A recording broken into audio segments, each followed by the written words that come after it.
सोलापूर जिल्ह्यात अन्न व औषध प्रशासनाची मोठी कारवाई समोर आली आहे। माळशिरस तालुक्यातील नातेपुते येथील मे सत्यवेल ॲग्रोटेक प्रायव्हेट लिमिटेड या आस्थापनेवर अचानक छापा टाकण्यात आला। या कारवाईत सुमारे 53,000 रुपये किमतीचा 1,384 लिटर पॅकेज ड्रिंकिंग वॉटर आणि मँगो ज्यूसचा साठा जप्त करण्यात आलाय।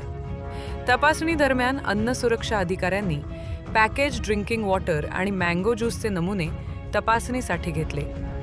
उर्वरित साठ्यावर लेबलिंगमधील त्रुटी, कमी दर्जाचा संशय तसेच अन्न सुरक्षा व मानके कायद्यातील शेड्यूल 4 नियमांचे उल्लंघन आढळल्याने संपूर्ण साठा जप्त करण्यात आला। तसेच सर्व त्रुटींची पूर्तता होईपर्यंत संबंधित आस्थापनेला तात्काळ व्यवसाय बंद ठेवण्याचे आदेश देण्यात आले आहेत। ही कारवाई अन्न व औषध प्रशासनाचे आयुक्त तुकाराम मुंढे यांच्या मार्गदर्शनाखाली करण्यात आली।